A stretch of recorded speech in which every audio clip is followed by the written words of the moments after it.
बिहार के असली मुख्यमंत्री काफी महीनों से, कुछ सालों से शायद अमित शाह और नरेंद्र मोदी हैं। तो बिहार के युवा ही नहीं, बिहार के छात्र, बिहार के महिला, बिहार के गरीब, बिहार के किसान, सबको ठगने का काम बीजेपी की बिहार की सरकार करती है। जेडीयू की स्थिति नीतीश बाबू के स्वस्थ होने से बेटर होगी, नीतीश बाबू के अस्वस्थ होने से खराब होगी।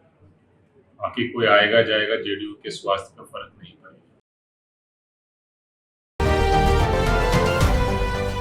नमस्कार, स्वराज पोस्ट में आप सभी दर्शकों का बहुत बहुत स्वागत है। मैं आभा, मेरे साथ मौजूद है कांग्रेस के बिहार प्रभारी कृष्णा आलम। सबसे पहले तो सर आपका बहुत बहुत स्वागत है हमारे चैनल में। सर, विधानसभा सत्र चल रहा है, विपक्ष इस बार कौन कौन मुद्दे को उठाएगी?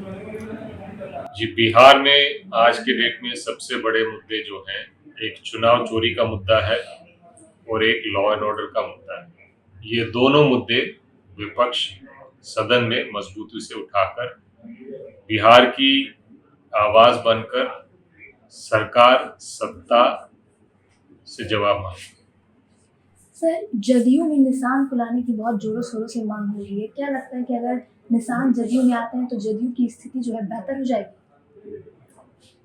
जेडीयू की स्थिति नीतीश बाबू के स्वस्थ होने से बेटर होगी, नीतीश बाबू के अस्वस्थ होने से खराब होगी।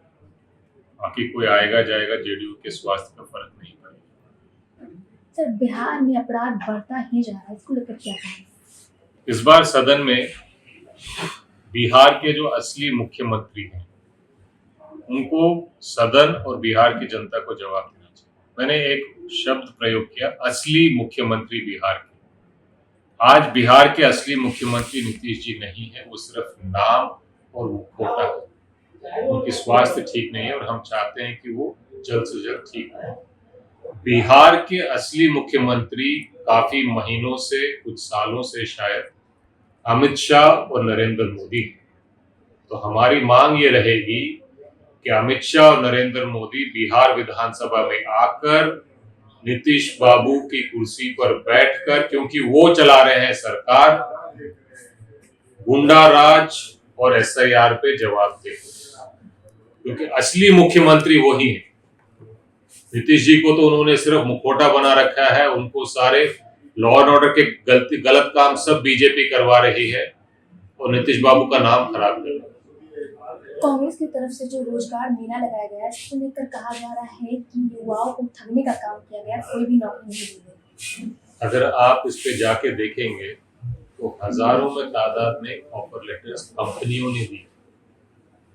ये काम सरकार नहीं कर पाई और एक छोटी सी संस्था ने एक बड़ी समस्या पे कैसे समाधान दिया जाता है, ये एक छोटा सा प्रयास किया और बिहार के हजारों लोगों ने लाइन लगाकर वहां पे इंटरव्यू दिया। कंपनियों ने हजारों बिहार के युवाओं को ऑफर लेटर दिए।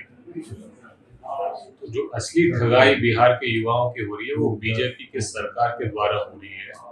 जब वो भर्तियों में पेपर लीक करवाते, बहालियों को भरते नहीं और वही प्रक्रिया बार बार होता है।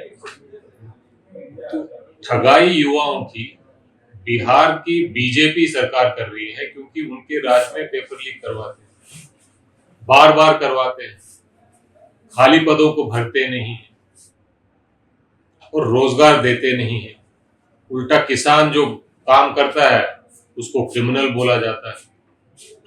तो बिहार के युवा ही नहीं, बिहार के छात्र, बिहार के महिला, बिहार के गरीब, बिहार के किसान, सबको ठगने का काम बीजेपी की बिहार की सरकार कर रही है।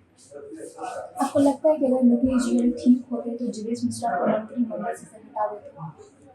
बिल्कुल।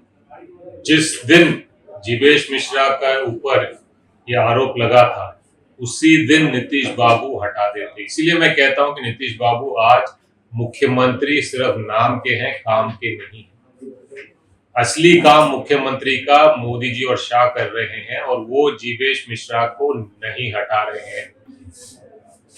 तो जब जीवेश मिश्रा को नहीं हटा रहे हैं और मंत्रिमंडल में बीजेपी का मिनिस्टर क्रिमिनल, गुंडा, हिस्ट्री शीटर है, तो फिर यहाँ लॉ एंड ऑर्डर तो खराब हो ये करेगा। तो मैं दोबारा कह रहा हूं, बीजेपी की सरकार बिहार में चल रही है। असली मुख्यमंत्री का काम मोदी और शाह कर रहे हैं। उनके मुख्यमंत्री होने के समय पर गुंडा राज चरम सीमा पे पहुंच गया है। बिहार को बीजेपी ने इंडिया का क्राइम कैपिटल बना दिया।